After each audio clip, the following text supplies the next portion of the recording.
4వ అధ్యాయం మొదటి నుండి 11వ వచనం వరకు రాజుబాబు వచ్చి నిలబడి చదువు. రాజుబాబు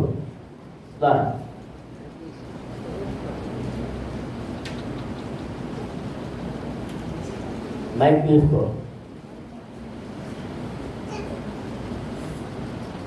అపోస్తలుడైన పేతురు గారు వ్రాసినటువంటి మొదటి పత్రిక 4వ అధ్యాయము మొదటి నుండి 11వ వచనాలు. క్రీస్తు శరీరమందు శ్రమపడును గనుక మీరును అట్టి మనసును ఆయుధముగా ధరించుకొనుడి.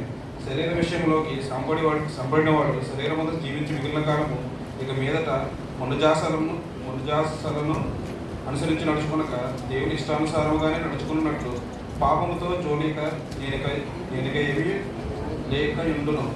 మనము పొగిరే చేష్టలు, దురాశలు, మద్యపానము, అగలతో కూడిన ఆటపాటలు, త్రాగుబోతుల విందులు, చేయదగని విగ్రహ పూజలు మొదలైన వాటి అందు నడుచుకొనొచ్చు. అన్యజనుల ఇష్టము నెరవేర్చుచుటకు గతించిన కాలమే చాలును. అపరిమితమైన ఆ దుర్వార్యపాలమునందు తమతో కూడా మీరు పరిగెత్తకపోయినందుకు వారు ఆశ్చర్యపడుచు మిమ్మల్ని దూషించున్నారు. సజీవులకును మృతులకును తీర్పు తీర్చుటకు సిద్ధంగా ఉన్నవానికి వారు ఉత్తరవాదులై ఉన్నారు. మృతులు శరీర విషయంలో మానవరీత్యా తీర్పు పొందినట్లు ఆత్మ విషయంలో దేవుని బట్టి జీవించినట్లును వారికి కూడా సువార్త ప్రకటింపబడింది. అయితే అన్నిటి అంతము సమీపమై ఉన్నది. కాగా మీరు స్వస్థ బుద్ధి గలవారే ప్రార్థనలు చేయటకు మెలకువగా ఉండండి. ప్రేమ అనేక పాపములను కప్పును కనుక అన్నిటికంటే ముఖ్యముగా ఒకరిలో ఒకడు ఇక్కడమైన ప్రేమ గలవారే ఉండుడి. సెలవు కొనకుండా ఒకరికి ఒకడు అతిథ్యం చేయుడు. దేవుడు నానావిధమైన కృప విషయమై మీరు మంచి గృహము నిర్వాహకులే ఉండి ఒక్కొక్కడు కృపావారము పొందిన ఒకరికొకడు ఉపచారం చేయుడు. ఒకడు బోధించిన యెడల దైవోక్తులను బోధించినట్టు బోధింపవలను. ఒక ఉపచారం చేసిన యెడల దేవుడు అనుగ్రహించి సామర్థ్యములను చేయవలను. ఇందువలన దేవుడు అన్నింటిలోనూ యేసుక్రీస్తు ద్వారా మహిమపరచబడు. యుగయుగములు మహిమయు ప్రభావము ఆయనకుండును గాక. ఆమేన్. ఆమేన్. దేవునికి స్తోత్రం.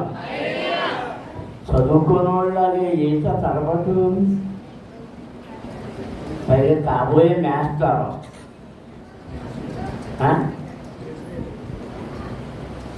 ఏంటన్నాడే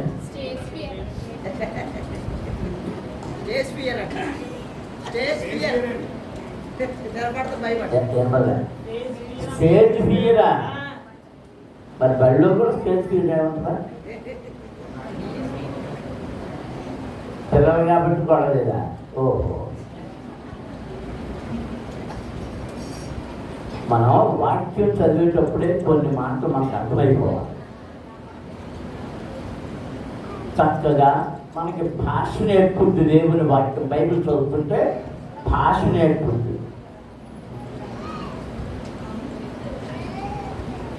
భాషతో పాటు భాష సంస్కారాన్ని నేర్పుద్ది.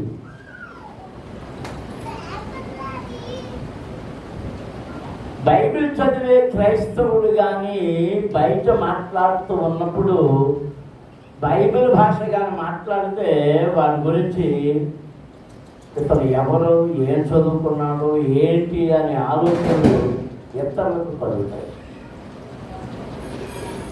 అంటే మీరు ప్రతిరోజు బైబిల్ చదవడం వల్ల నాకు ఏమర్థమైందంటే రాజుబాబు చదవమన్నాను కాబట్టి చదివేస్తే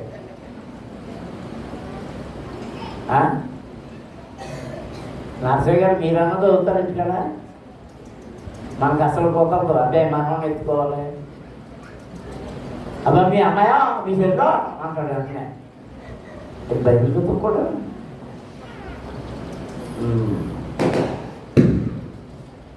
మన ఉదయాన్నే లేచి కాలకృత్యాలు తీర్చుకొని ముఖం కడుక్కొని టీ తాగేవాళ్ళు టీ, గంజి తాగేవాళ్ళు గంజి, టిఫిన్ చేసేవాళ్ళు టిఫిన్ ఎలాగైతే చేస్తారో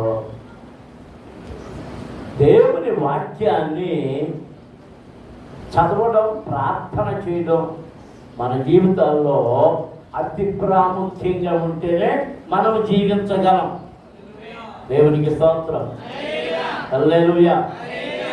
నువ్వు మోకాళ్ళు వేసి ప్రార్థన చేయలేకపోతే కూర్చుని ప్రార్థన చేసుకో.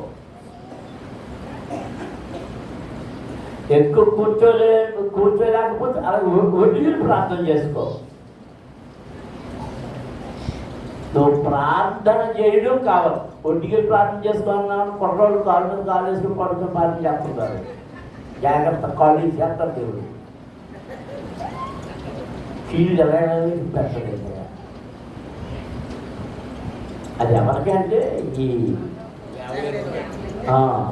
చావ తెచ్చినోడు ఎముకల్లో మూలిగది ఇదైపోయి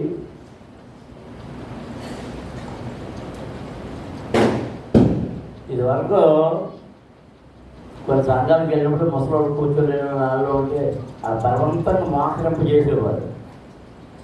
నాకు జాడి కలిగింది, ఎందుకు ముసలో అంత బలవంతంగా మోకరించలేదు అసలు బాగానేవారు. కింద కూర్చోకపోతే అది భక్తుడు కాదు వాళ్ళ లెక్కలో. కొన్ని సంఘాలు ఉన్నాయి అలా. మరి 80 ఏళ్ళు వచ్చినోడు ఎలా కూర్చోగలడు? మా గంగరాజు గారు అంటే కుర్చీ మీద కూర్చుంటాం కుదరదు. బలవంతంగా కుర్చీ మీద కూర్చోబెట్టి వచ్చి కూర్చుంటారు కదా. అది అలవాటు. పైగా ఆయన ఏమన్నా ఎంత రావుంటుందో మరి తెలుసును.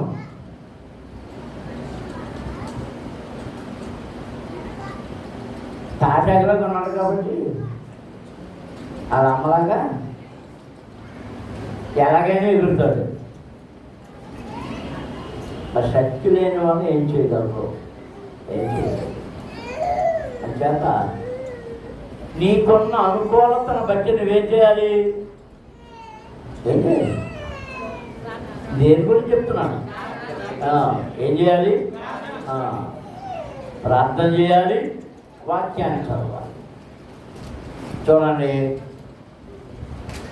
పొద్దున్నే లేచి మొహం కూడా కడుక్కోకుండా మీరు చేస్తున్న పని ఏంటి చెప్పండి? బాత్రూమ్ ఇయా కళ్ళు తెరవుగా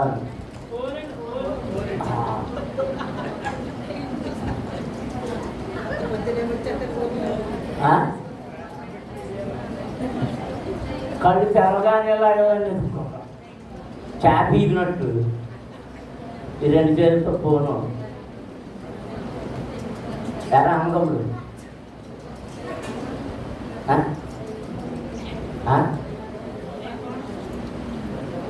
తప్పపోనా 3 ఆయన దగ్గర 6 ఉంటాయి.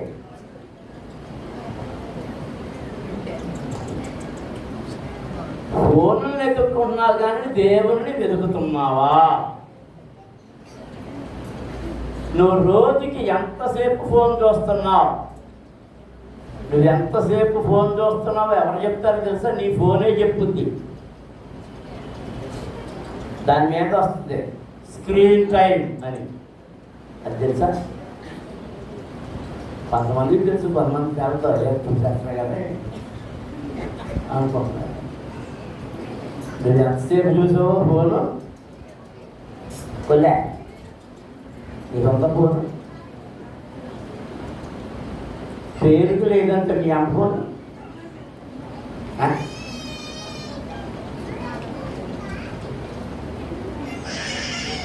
జాగ్రత్త.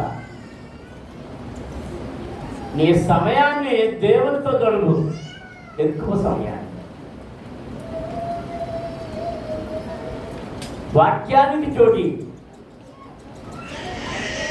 నీవు దీవించబడతావు.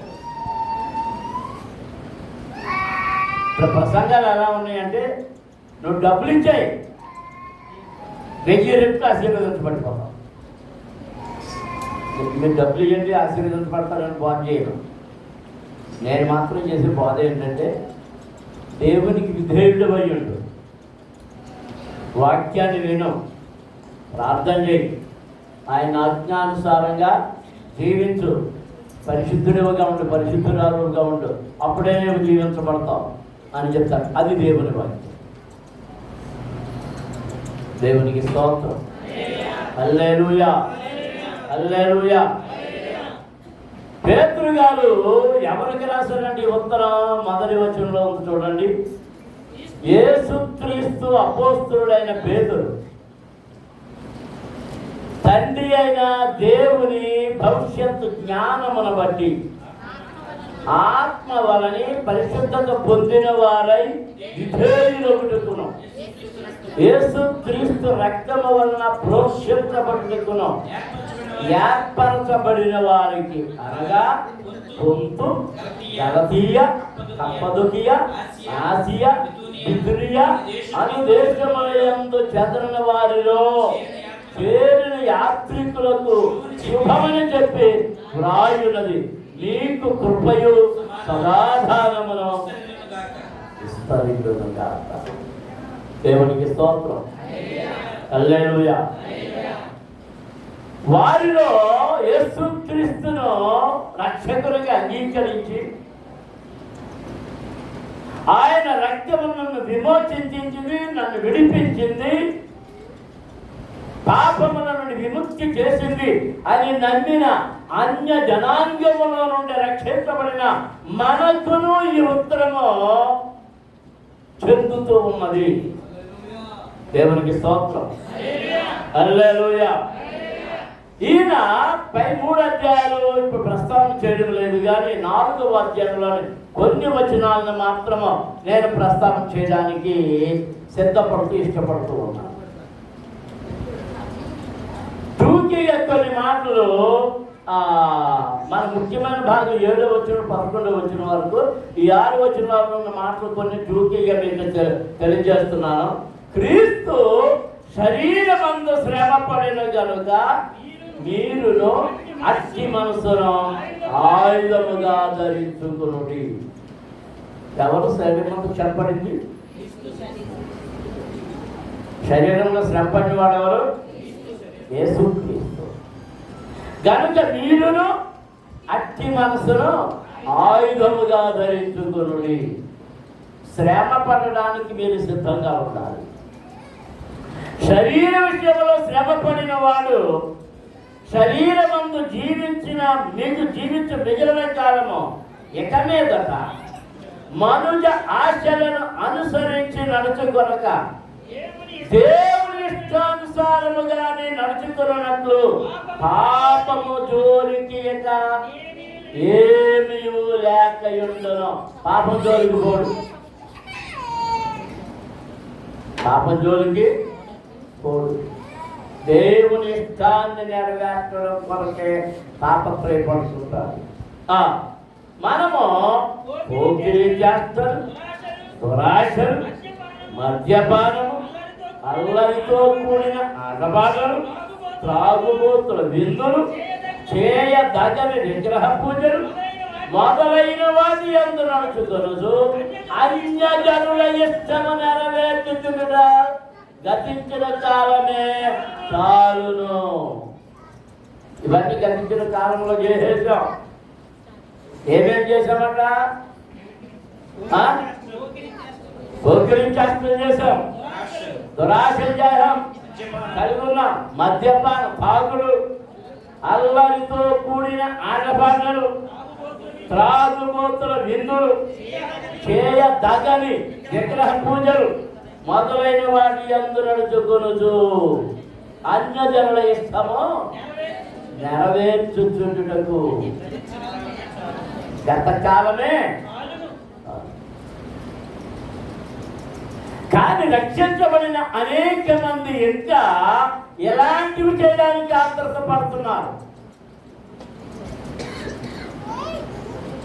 ఏంటది? అన్యజనుల ఇష్టమును నెరవేర్చుట. దేన్ని నెరవేర్చడం? అందరూ చెప్పాలి. అన్యజనుల ఇష్టమును నెరవేర్చుట. ఈ పండగలు, ఈ పబ్బాలు, ఈ హడావుళ్ళు, అవి ఇవి దేవుని పేరుతో రకరకాల డ్యాన్సులు, రకరకాల ఎగురుళ్ళు. ఈ మధ్యన కొత్తగా కొత్త సేవ ఒకటి చూశాను. అర్ధరాత్రి కాడ ఈదుల్లో నిలబడి డ్యాన్సులు వేసుకుంటా, పాటలు పాడతా,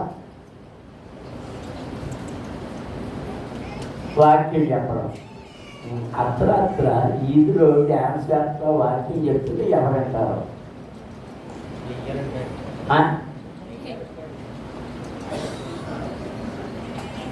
దెయ్యాలుగా బాధ,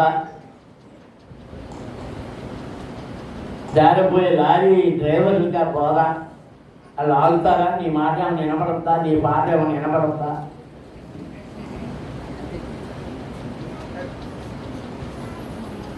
ఎంత భయంకరం!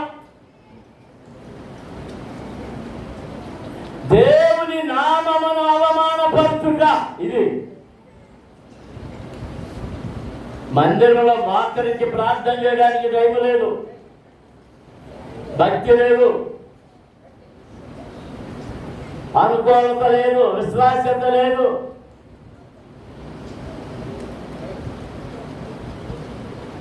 సేవ పేరుతో దుర్వ్యాపారం. ఏం చెప్పండి? అందరూ చెప్పాలి. దుర్వ్యాపారం. పోయిన వారం ఎవడు చేశాడు దుర్వ్యాపారం? ఆ ఇంట్లో చెడిపోయినాడు చేశాడు దుర్వ్యాపారం. ఆ దుర్వ్యాపారం ఏంటి? ఇక్కడ చెప్పాడు. దురాశలు, మద్యపానం, అల్లరితో కూడిన ఆటపాటలు, త్రాగుబోతుల విందులు, చేయతగని తగిన విగ్రహ పూజ చేయదగింది కాదు, చేయదగని విగ్రహ పూజ. పెద్ద సిలువు చెక్కి పెట్టడం విగ్రహ పూజ. యేసుప్రభు బొమ్మలు పెట్టడం విగ్రహ పూజ. ఇవన్నీ ఏ పూజలు? చేయతగని విగ్రహ పూజలు. ఇవన్నీ చేసేది ఎవరంటే అన్యజనులు. ఎవరు? దేవుని ఎరుగని వారు, దేవునిలో నిలువని వారు, దేవుని నుండి దూరముగా పారిపోయిన వారు, దేవుడు అక్షర లేని వారు. ఆ గతించిన కాలం చాలిక మనకి.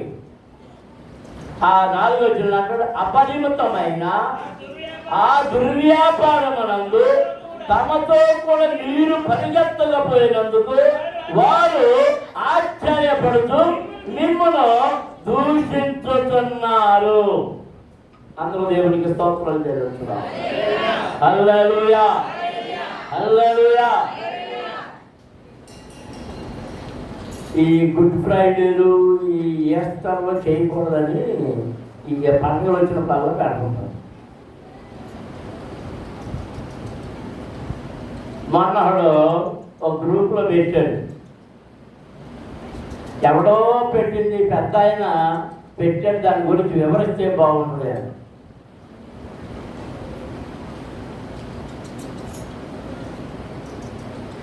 నేను పెట్టాను, ఇంకా గ్రూపులు పెట్టలేదు. నాకు విడిగా నాకు మాత్రమే కనబడేటట్టు పెట్టాడు. అయ్యా, మనకి పేరు పెంతుకోస్త సభలంటే చిన్నప్పటి నుంచి మాకు చాలా ఇది, మేము పరిగెత్తుకుని వచ్చేవాళ్ళం, అది ఇది అంటూ మీరు పెద్దవారు, ఈ చక్కగా బాగా చేయాలని చెప్పాలి కానీ చేయకూడదని చెప్పకూడదు. ఏం చెప్పకూడదు?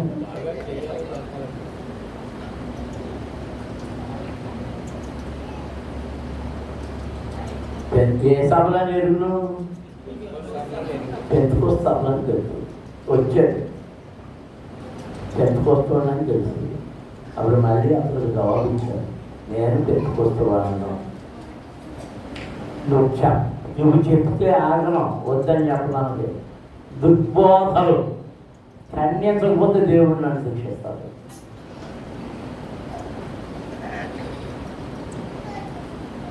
అవి క్రీస్తు విరోధి ఏర్పరిచినవి, వాక్య విరుద్ధమైనవి అని వరుసలో ఒక్కొక్కటి పెట్టి, ఆత్మ చెప్పుతున్న మాట చెవి గలవాడు వినుగాక. ఇంకా మళ్ళీ దవగరాయాలి. ఎవడు వింటాడు? ఆత్మ మాట ఎవరికి అర్థమవుతుంది? చెవి కలిగిన వాళ్ళకి. నీ చెవులు ఎంత ఏనుగు చెవుల్లా ఉన్నాయి కానీ ప్రయోజనం ఏంటి? ఏనుగు చెవుల్లాగా ఎందుకైనా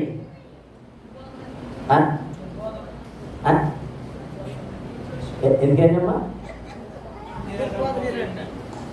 చిన్నప్పుడు మీ అమ్మ కుట్టించింది కదా దబ్బను పెట్టి, అప్పుడు యాసలు పీగితే అవి పుల్లది. అది ఎంత అంత బరువు భయపు నిద్ర మొత్తం లేను.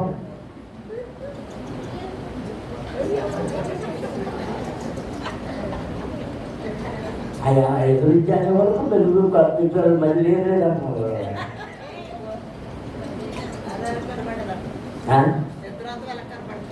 సరిగ్గా ఎందుకు కనబడి కళ్ళు నిద్రపోయే కనబడతాను.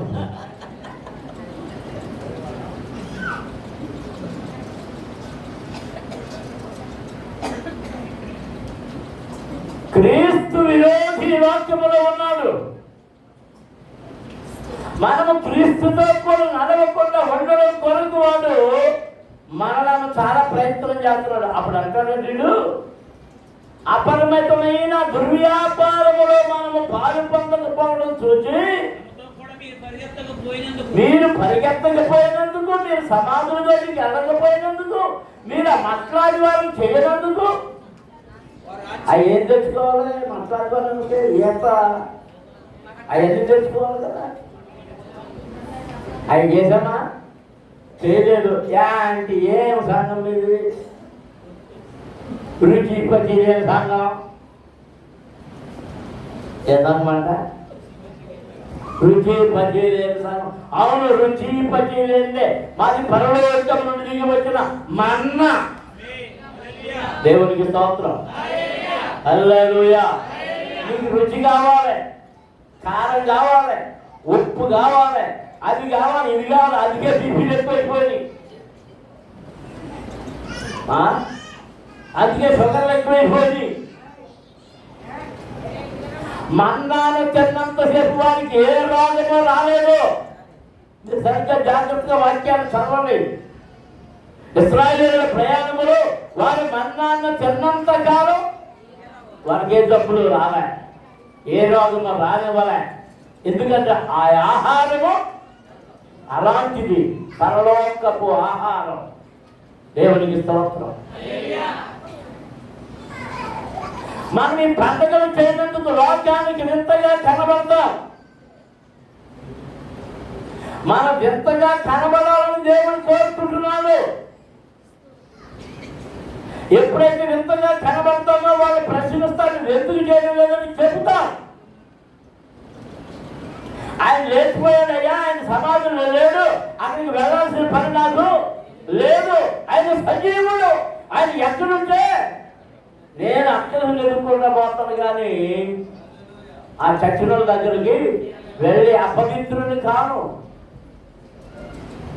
అన్నమ దేవునికి స్తోత్రం జరుగుతుంది. హల్లెలూయా, హల్లెలూయా.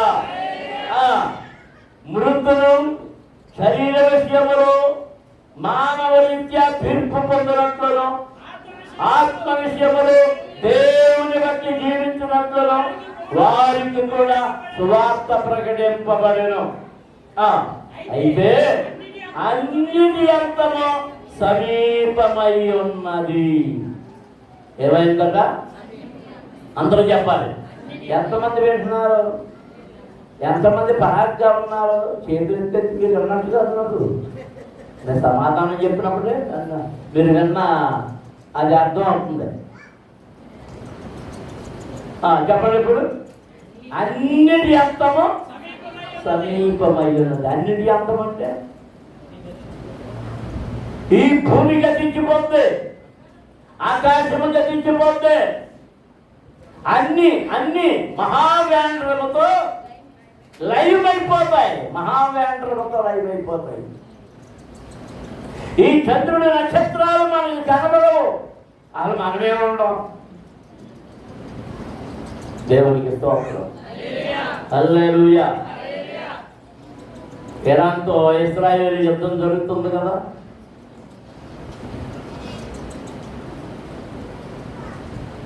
ఇరాన్ వాళ్ళు వేస్తున్నటువంటి బాంబులు ఉక్రోషం పట్టణాన్ని చేస్తున్నారు. అది ఇంకా పెరిగితే మనం ఎక్కడున్నప్పటికీ దాని ప్రభావం మన మీద పడుతుంది. నీ శరీరం అంతా దద్దులు వచ్చేస్తుంది, నువ్వు ఊపిరి పీల్చలేని పరిస్థితి వస్తుంది, భయంకరమైన చర్మవ్యాధులు వచ్చేస్తాయి. రసాయనిక బాంబులు వేస్తున్నారు వాళ్ళు. ఆ రసాయనిక బాంబులు అంటే అది గాలిలో కలిసిపోతాయి. ఆ రసాయనం, ఆ కెమికల్ ఆ గాలిలో కలిసిపోయి గాలిలో ప్రపంచమంతా వ్యాపిస్తుంది. వాళ్ళు విసిరే కొద్దీ వాటి పరిమాణం పెరిగి చివరికి ఆ దేశం నుంచి మేఘాలు లాక్కొచ్చి ఎవరి మీద పడాలో వారిని పడాలి. దానికి మందు మార్గంలో అది కనిపెట్టేటప్పుడు యుద్ధమే అయిపోతుంది. ఎక్కడో అక్కడ మా చిన్నప్పుడు దేవుని వాక్యం చెప్పే దైవజనులు ఏం చెప్పేవారంటే, ఆర్మగెద్దెని యుద్ధం వస్తుంది, భయంకరమైన యుద్ధం జరిగి కోట్లాది ప్రజలు నశించిపోతారు, బియ్యం బస్తా రూపాయి కొంటారు అండి. బియ్యం బస్తా జరిగిందంట రూపాయి. ఎందుకు ఎందుకు తినేవాడు లేడు, ఆహారం తినేవాడు లేడు, చచ్చిపోయాడు.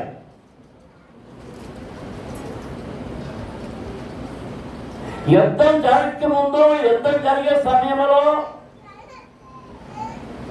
ఆహారం దొరకదు, నీళ్లు దొరకదు, ఆశ్రయం దొరకదు.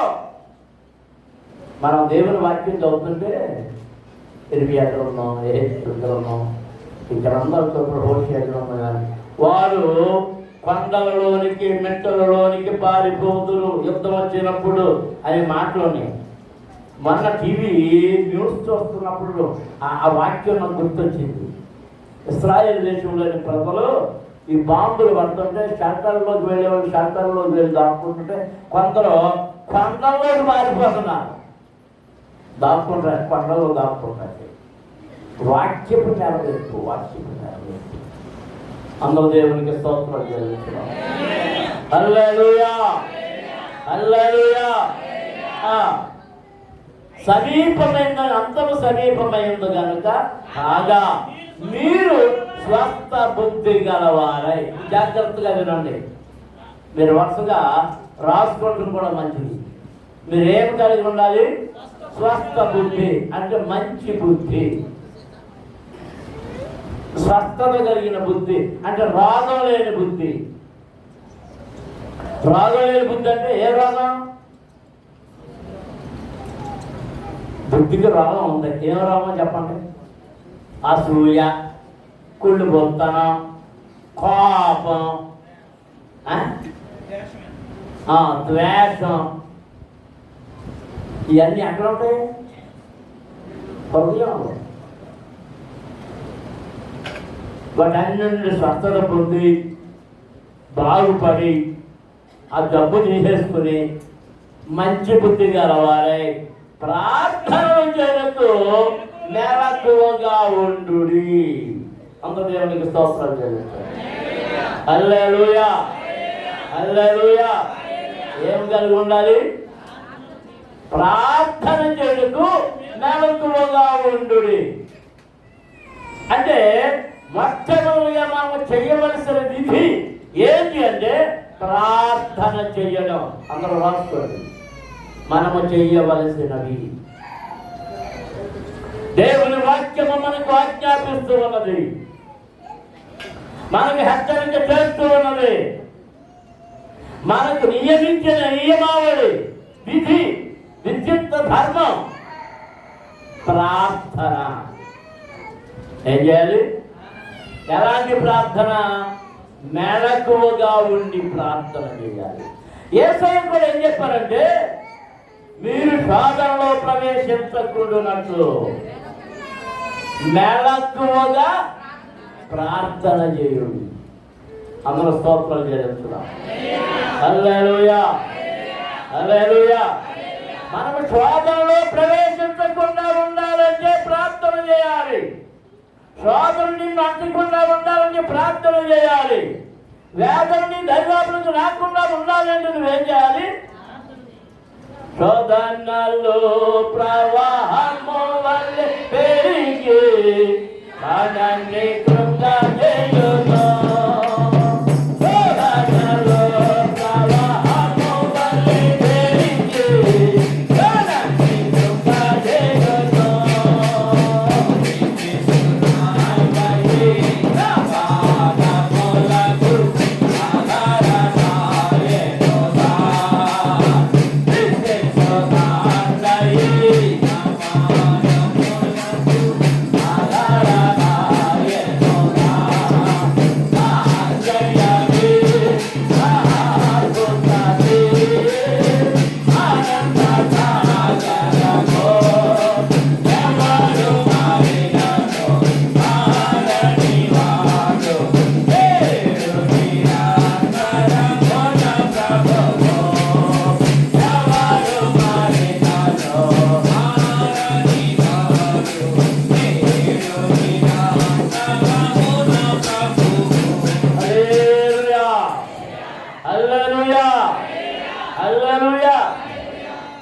ఒక్క సంగతి గమనించండి.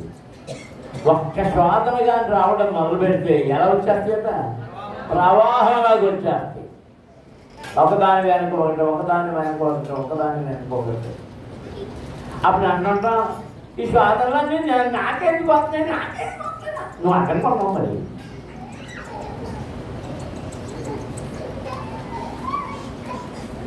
ప్రవాహంలో అర్థం నాకెందుకు వస్తున్నావు, నువ్వే అంటున్నావు. ఆ శోధన మధ్యలోకి వెళ్ళి నిలబడ్డావు. ఆ శోధన చూసి ఏమన్నా పారిపోయావా? ఆయన ఆశ్రయం చాటుకి వెళ్ళావా? ఆయన రెక్కల చాటుకి వెళ్ళావా? ఎప్రిస్కి వెళ్ళావా? లేదు. నేను ఎక్కడికైనా వెళ్తే నా కుక్క, నా ఇల్లు, నా మనోడు.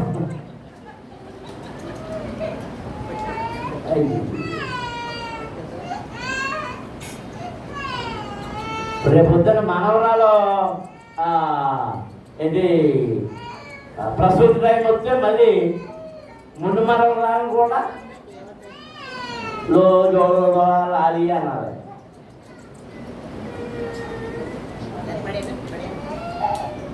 ఎప్పుడైతే దేవునికి దూరంగా ఉంటాం ఏం కోల్పోతాం? ఆయన సాన్నిహిత్యాన్ని, ఆయన ప్రేమను, ఆయన దీవెనను, ఆయన ఆశీర్వాదాన్ని కోల్పోతాం. ఆ ప్రవాహానికి ఎదురేదోనే మొదలు పెడితే కొట్టుకుపోతామే కానీ ప్రయోజనం ఉండదు. ప్రార్థించడం వల్ల వాటి యొక్క ఉద్ధృతి నుండి తప్పించుకోగలం. ప్రార్థన చేయుట క్రైస్తవ జీవితంలో అత్యంత ప్రాముఖ్యమైనది. మేళత్తువగా ఉండి ప్రార్థన చేయుట. సరే, రెండవది, ప్రేమ అనేక పాపములను తప్పును కనుక అన్నిటికంటే ముఖ్యముగా ఒకరి ఎడల ఒకరు నిష్కుటమైన ప్రేమ గలవారయ్యుండుడి. ఒకరినొకరు ప్రేమించుట. ప్రభు కూడా చెప్పాడు, నేను ఒక కొత్త ఆజ్ఞను మీకు ఇచ్చుతున్నాను, ఒకరిని ఒకరు ప్రేమించుడి. అందరూ దేవునికి స్తోత్రాలు చెల్లిస్తున్నాం. అందరూ స్తోత్రాలు చెల్లించండి. హల్లెలూయా, హల్లెలూయా. ఒకరిని ఒకరు ప్రేమించుడి. నీ ఎడల కీడు చేసినా, నీ ఎడల అపరాధం చేసినా, నీకు అపకారం చేసినా, నీకు వ్యతిరేకంగా మాట్లాడినా నువ్వేం చేయాలి? ప్రేమించాలి. యేసు ప్రభు అలా చేశాడు కనుక మనమును అట్టి మనస్సును కలిగి ఉండి ఒకరినొకరు ప్రేమ కలిగి ఉండాలి. దేవునికి స్తోత్రం. ఏ ప్రేమని? ఎలాంటి ప్రేమ? తల్లి బిడ్డల ప్రేమ కాదు, అన్నదమ్ముల ప్రేమ కాదు, అక్క చెల్లెల ప్రేమ కాదు, యేసుక్రీస్తు యొక్క ప్రేమ, లాభాపేక్ష లేని ప్రేమ. అందరూ స్తోత్రాలు చెల్లించుదాం. హల్లెలూయా. మనం కొంతమందిని ఎందుకు ప్రేమిస్తామంటే అది డబ్బులు ఎంతుంటారు కాబట్టి ప్రేమిస్తాం. డబ్బులే అప్పుడు ఎప్పుడైతే డబ్బులు ఇవ్వరో అప్పుడే మన ప్రేమ ఆవిరైపోతుంది, కరిగిపోతుంది. ఆయన ప్రేమ ఎంత విలువైనది, ఎంత గొప్పది. ఆకాశ మహాకాశముల పట్టజాలము. ఆయన ప్రేమ ఎంత లోతైనదో ఎవరు ఎరుగరు, ఎంత ఎత్తైనదో ఎవరు ఎరుగరు, ఎంత వెలుపైనదో ఎవ్వరు ఎరుగరు. దాని కొరతలు ఎవ్వరికి అందరూ. దేవునికి స్తోత్రం. అందరం స్తోత్రాలు చెల్లించుదాం. ఆ మొదటిది ఏం కలిగి ఉండాలి? ప్రార్థన. రెండవది ఒకరి ఎడల ఒకరు ప్రేమ కలిగి ఉండాలి, ప్రేమించాలి. ఆ మూడవది సనుగు పడకుండా ఒకరికి ఒకరు ఆతిథ్యము చేయుడి. ఏం చేయాలి? ఆతిథ్యం చేయాలి. ఆతిథ్యం చేయడానికి సడుక్కోకూడదు.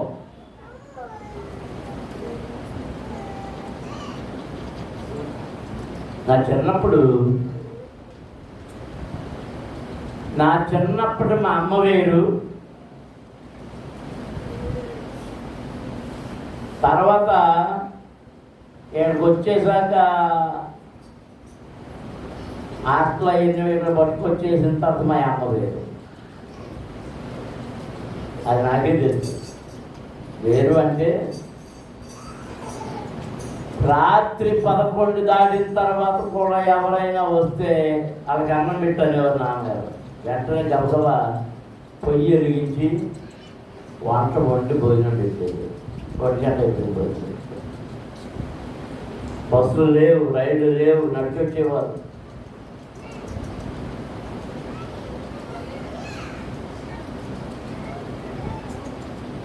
ఆ హిందీ మాట్లాడేవాళ్ళు ఎవరో ఏంటి కాషాయ బట్టలు వేసుకుని సుభాత్రలు పట్టుకుని వచ్చేవారు. 2 రోజులు 3 రోజులు మందిరంలో ఉండిపోయారు. వాళ్ళకి ఆ భాష నాకు రాదు, నా భాష వాళ్ళకి రాదు. అలా హిందీ లేదు, నాకేది తెలిసి అన్నమాట. ఇక వెనకాల ఎదురున్నంత పత్రికలు పంచుతాయి. నేను చిన్నతనం నుండి చేసిన సేవా భాగాలు వాళ్ళకి వండి పెట్టేది.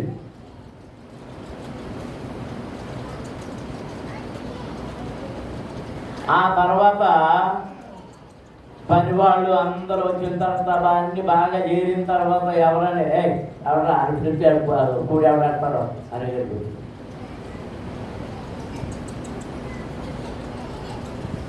టైం కాని టైంలో ఎవరైనా వచ్చి తీయమ్మని అడుగుతుంది. మా పాత్రమ్మ గారు నాకు ఎంత భయం. మరి ఎక్కడైపోదు ఆవిడకి మొత్తం పాడుతుంది. ఇలా టింగు టింగు టింగు అంటే బాగా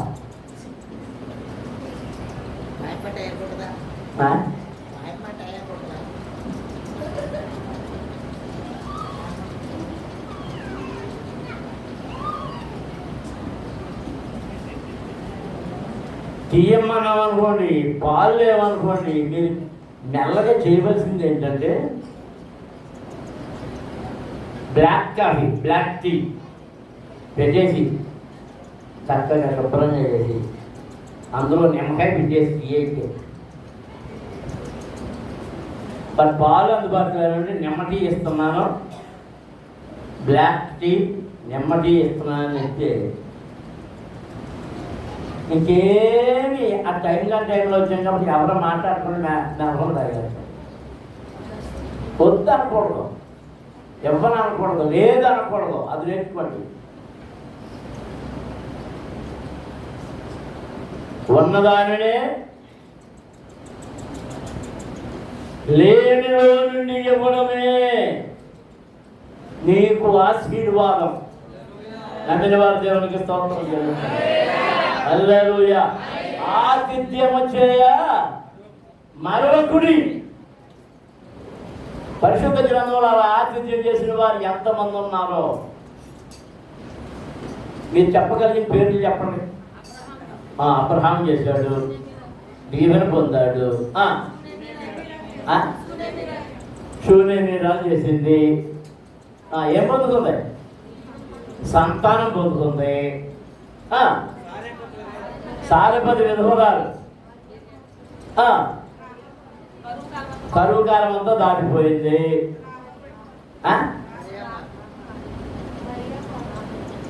మరియా మార్తలు వారి కుటుంబం ఎవరికి ఆతిథ్యం చేసింది? ఆయన ఒక్కడికేనా?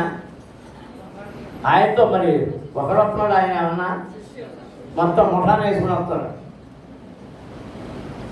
ఇంకా ఇంకా ఇంకా చదవదా? రాహాబు. ఎవరు? రాహాబు. ఆమె వేశ్యే. కానీ వేగు చూడడానికి వచ్చిన వారికి ఆతిథ్యం ఇచ్చి, ఆతిథ్యం ఇవ్వడమే కాదు, ఆ దేశపు సైనికులు వచ్చినప్పుడు వీళ్ళ పైన దాచి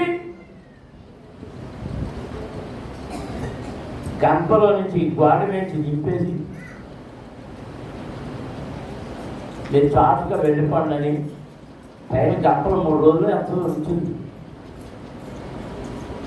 ఈ 3 రోజులు ఎందుకు దాచిందంటే సైనికులు నెతుకుతున్నారు చుట్టుపక్కల ప్రాంతాలన్నీ. 3 రోజుల పాటు నెతుకు వదిలేసేట. ఆ తర్వాత తిప్పింది వాళ్ళు వెళ్ళిపోయారు. వాళ్ళు వెళ్ళిపోతా అన్నారు.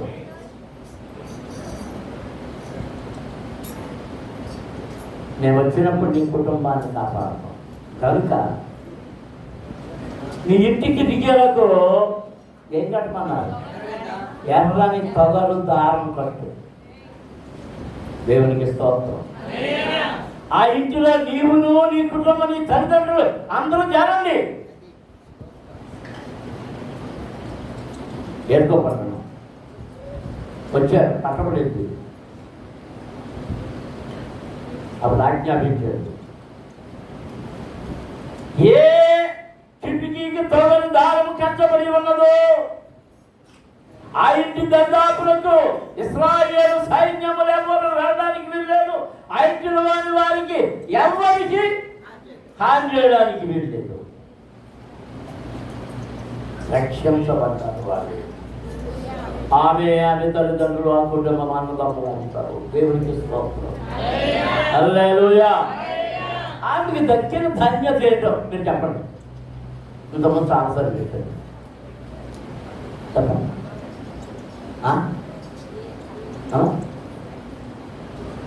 యేసు ప్రభు యొక్క మూల తల్లి అయింది ఆమె. వేషే, ఆమె వేషే. దేవునికి స్తోత్రం. అందరం స్తోత్రాలు చేయించుదాం. హల్లెలూయా, హల్లెలూయా. అందుచేత ఆతిథ్యము చేయ మరొకడి. దేవుడు నీకు ఎప్పుడు ఏ విధమైన ఆశీర్వదిస్తాడో ఆ ఆశీర్వాదం ఎలా వస్తుందో కూడా నీకు తెలీదు. నీకు ఎంతమందో సార్ చెప్పానేమో. సిలోన్లో శ్రీలంకలో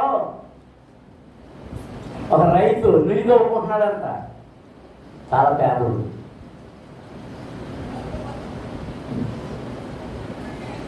చాలా పేదలు.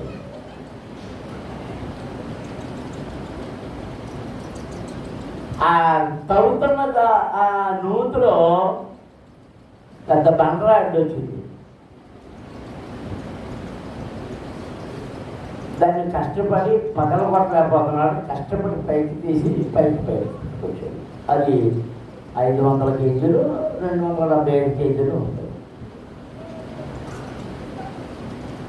275 కేజీలు కష్టపడి ఎత్తి పైకి పెట్టి ఇచ్చేస్తారు. ఆ రాయి ఏదో కొంచెం తేడాగా కనిపించింది.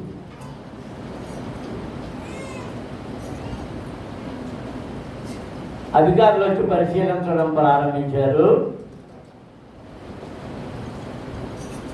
పరిశీలించి చెప్పింది ఏంటంటే అత్యంత ఖరీదైన నీలమణి. దాని ఖరీదు ఎంత కాదు, 1500 కోట్లే. ఇప్పుడు ఎవరిదైపోయింది? చుట్టుపక్కల ఆడంత ధనవంతుడు ఎవడన్నా కనబడుతున్నాడా? నీకు రాబోయే ఆశీర్వాదం ఎప్పుడు ఎలా వస్తుందో తెలియదు. ఓ బాబు నీకు నీకే ఆశీర్వాదం.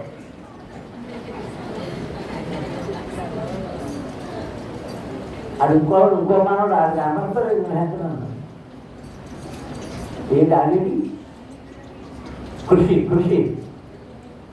కృషికి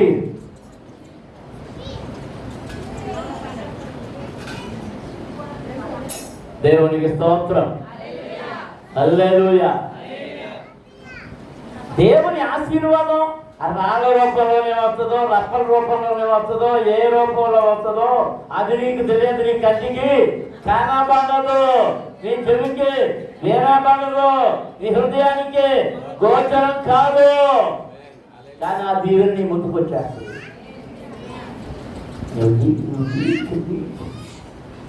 ఆతిథ్యమే. ఒక చిన్న పక్కలో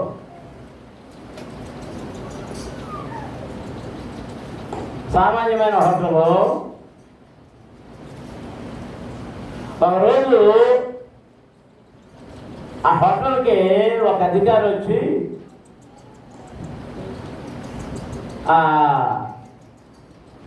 మీ హోటల్కి కలెక్టర్ గారు భోజనానికి వస్తారట, సిద్ధం చేయమన్నారు. రేపు వస్తారంట. అదేంటి ఇది పెద్ద ఇదిగా లేదు కదా అని చెప్తే, లేదు నా దగ్గర అంతా ఏం కాదురా,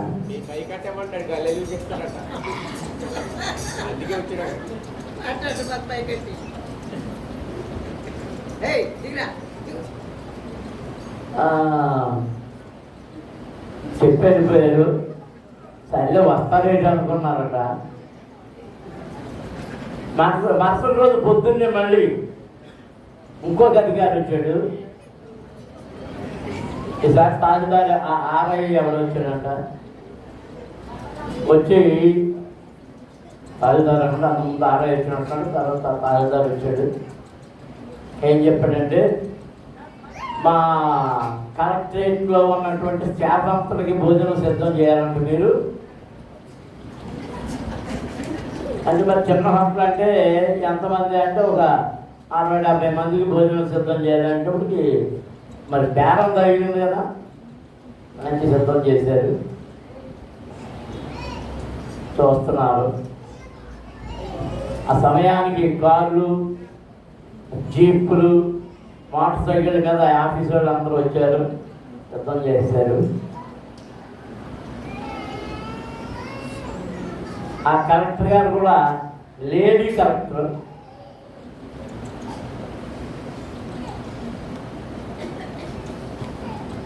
అదే సిద్ధం చేసిన తర్వాత ఆ టైంకి కలెక్టర్ దిగింది. అందరూ వెళ్ళి తీసుకొచ్చారు.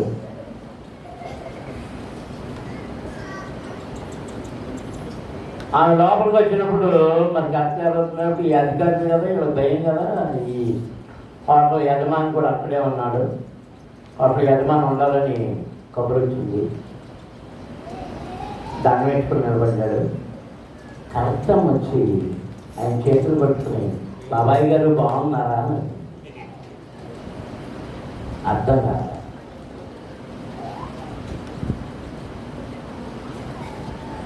ఆ పక్కన ఆ పని వాళ్ళు ఉన్నారు ఈ సర్వర్లో. ఆ సర్వర్లో ఒక అతను చూసి, అనయ్య బాగున్నావా అని అతను చేతి పడుతుంది. ఏదో అర్థం అక్కడ తీసుకొచ్చి కూర్చోబెట్టాడు. ఆమె టేబుల్ దగ్గర తీసుకెళ్ళాడు. ఆ వెనకాల పెద్ద కేక్ కూడా పట్టుకొచ్చాడు. ఆ కేక్ని అక్కడ పెట్టి అందరితో చెప్పింది, దయచేసి అందరూ వినండి, ఈ కేక్ కట్ చేస్తున్నాం. ఎందుకు కేక్ కట్ చేస్తున్నారో కూడా అర్థం కావట్లే. ఆ కేక్ని, ఆ యజమానుడిని, ఆ సర్వర్ని కట్ చేయమంటాడు. కట్ చేయమని చేసిన తర్వాత చెప్పింది ఏంటంటే, నేను 10వ తరగతి పాస్ అయినప్పుడు ఫస్ట్ క్లాస్ వచ్చింది. మా నాన్న నిరుపేద రైతు.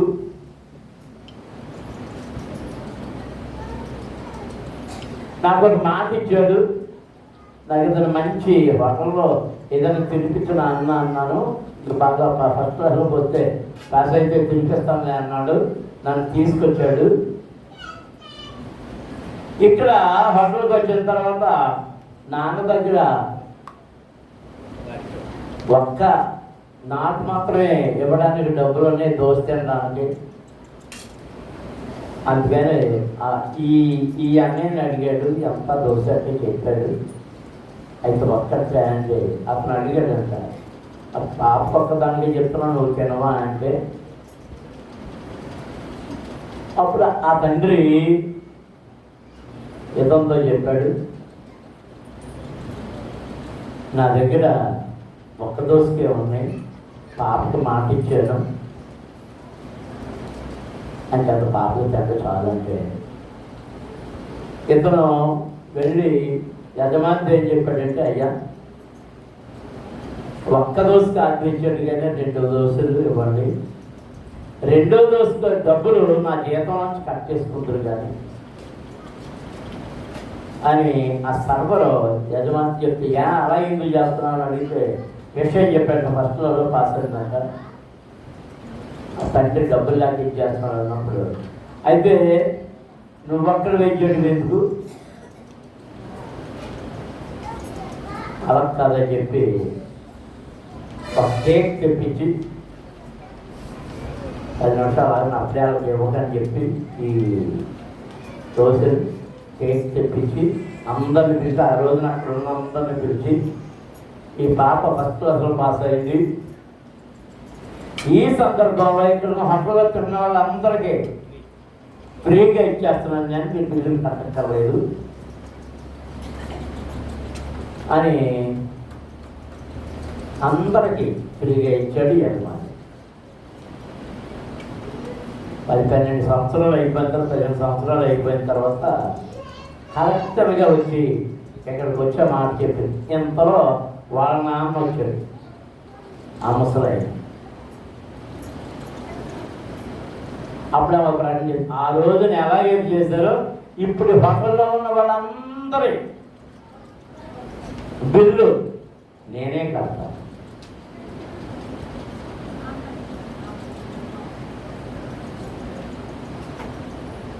ఆ పిల్లలకి ఇచ్చిన ఆతిథ్యాన్ని ఆ పిల్లలు మర్చిపోవాలి.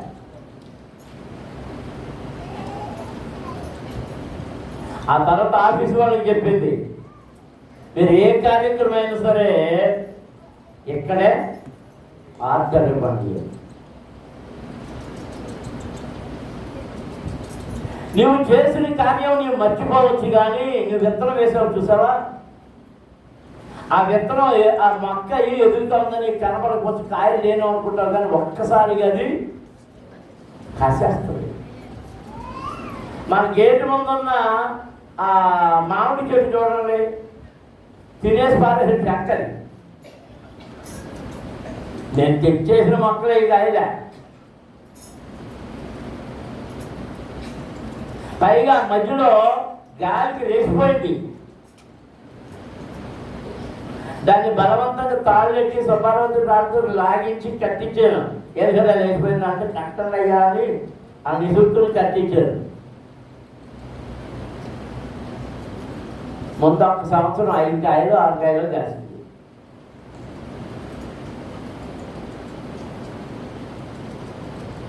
రెండో సంవత్సరం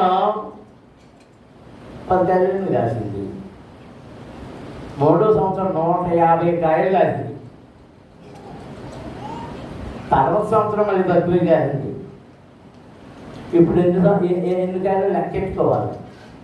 మన గంధములు రాకముందు అయితే దాని నిండా కాయలే. తిండి విసిరిన గింజ, తిండి విసిరిన గింజ.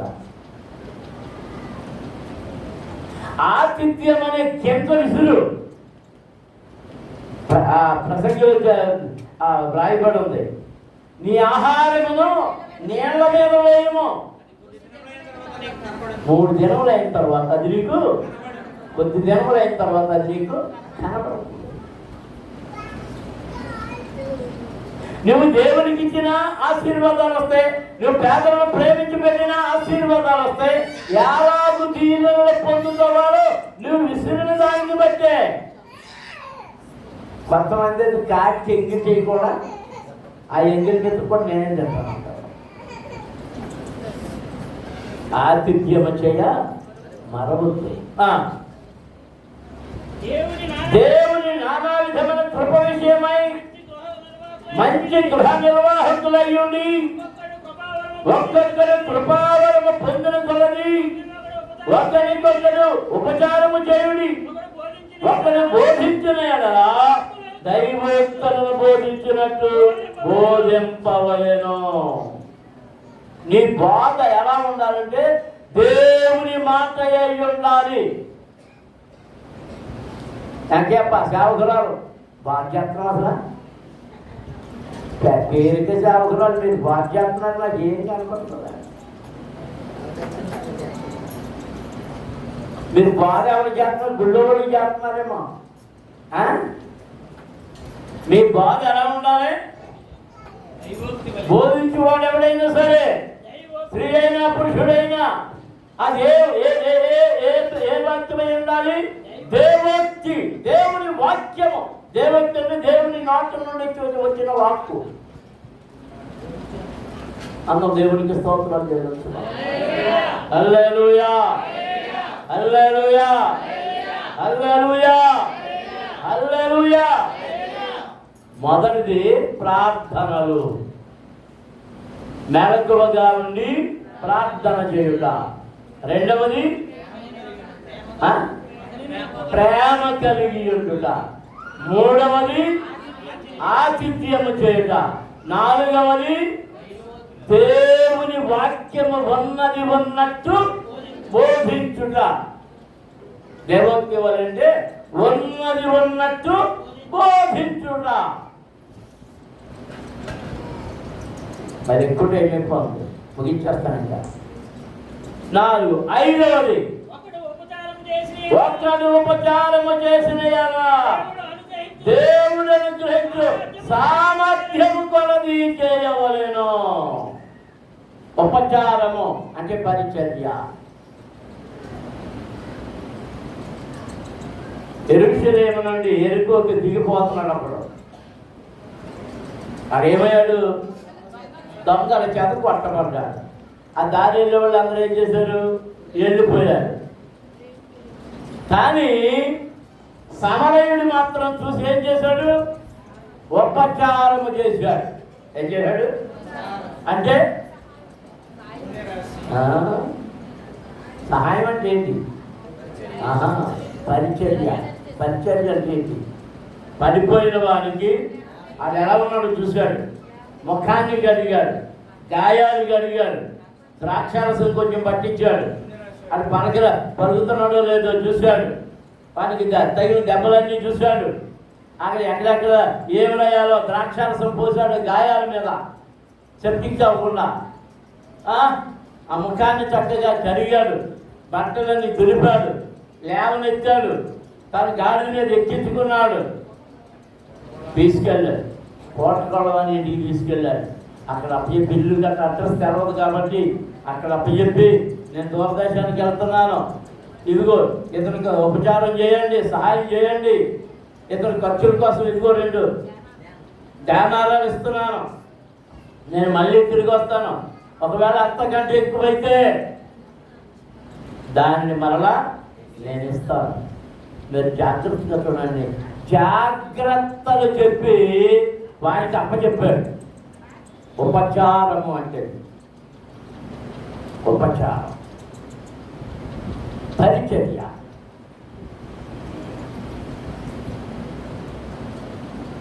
మీ పరిచర్య కూడా పరిపూర్ణమైనదై ఉండాలి. మీరు ఇంట్లో ఎలా చేసుకున్నారు, ఇక్కడ పరిచర్య కూడా అలాగే. సహవాస భోజనం ఉంది, నీళ్లు పట్టుకోవాలి. నీళ్ళు ఎప్పుడు వస్తాయో అప్పుడే వచ్చి పట్టాలి, కానీ నేను వచ్చినప్పుడు నీళ్ళు రాలేదు కాబట్టి నేను ఏం చేయలేనని మహానుభావులు ఉన్నారు. అది పరిచర్య కాదు. నీళ్లు పట్టుకోవాలి, అంట్లు కడుక్కోవాలి. పోయేసరికి అడిగాం కదా, ఇప్పుడు ఎందుకు నేను పైపు నెలలో అనేసి వాళ్ళు ఉన్నారు. లేరా లేరా చెప్పండి, లేరా? జాగ్రత్త. ఎంత శుద్ధిగా ఉంటే అంత ఆశీర్వాదం. అందరూ దేవునికి స్తోత్రం జరుగుతాయి. హల్లెలూయా. తిన్న తర్వాత చేతులు కట్టుకునే వాళ్ళు ఎంతమంది? మూతులు కట్టుకునే వాళ్ళు ఎంతమంది? చేతులు మూతులు కట్టుకున్నారు. మరి పళ్ళారో, గిన్నెలో, అవి సత్తరాలో ఏంటి మామిడేది? ఒరే బాబా, నీకు దండలు మళ్ళీ చెప్తున్నా, ఆ కుర్చీలు అక్కడ వదిలేస్తున్నారు రా, అక్కడ ఎత్తేసి అక్కడ ఎత్తేస్తున్నారు. నువ్వే సర్దుకొని వెళ్ళిపోతున్నారు.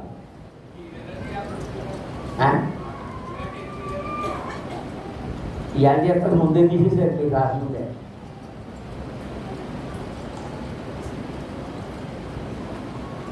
నేను పేరెంట్స్ ఎందుకు చెప్తున్నానంటే, మీరు మర్చిపోయిన వాటిని జ్ఞాపకం చేస్తున్నారు. ఏ విషయంలో మనం నిర్లక్ష్యం చేయకూడదు. నిర్లక్ష్యం అలవాటు అయితే అది పెద్ద దుర్బలవాడిగా మారిపోతుంది. నేను ముగించేస్తున్నాను. ఒకసారి ఒక మహాధనవంతుడు పిల్లల కోసం చూశాడు. పిల్లల పుట్ల ఒక ప్రకటన చేశాడు. నేను దత్తత తీసుకోవడానికి ఒకటి కావాలి. మరి భార్య వైపు, అన్నదమ్ముల వైపు ఉంటారు కదా పిల్లలు. నేను వాళ్ళని పరీక్షిస్తాను, నాకు నచ్చిన వాడిని పెంచుకుంటాను అంటూ తీసుకొచ్చేస్తున్నారు. ఓ 2 రోజులు ఉంచుకుంటున్నాడు, పంపేస్తున్నాడు. 2 రోజులు ఉంచుకుంటున్నాడు, పంపేస్తున్నాడు. 2 రోజులు ఉంచుకుంటున్నాడు, పంపేస్తున్నాడు. విసిగిపోతున్నారు. మా పిల్లలు నచ్చలేదా, నేను నచ్చలేదా, ఎలా మాట్లాడో తెలుసు కదా. అది ఏంటి మరి, ఆస్తి ఎప్పుడైతే తప్పలేదో పాపం వచ్చేస్తుంది. ఈ సొంత బంధువుల్లో ఎవరు దొరకలే. ఒక పేద ఇంటి నుండి ఒక కుర్రాడు వచ్చాడు. వాడిని ఆ ఇంట్లో ఉంచుకోవాలి. తెల్లారి ప్రకటన చేశాడు, వీడే నా వారసుడు. అప్పుడు అడిగారు, వీళ్ళందరూ వదిలేసి ఆడనే ఎందుకు చేసావు అంటే, పరీక్ష పెడుతున్నాడు వీళ్ళందరికీ. పరీక్ష అని ఎవరికి తెలియదు.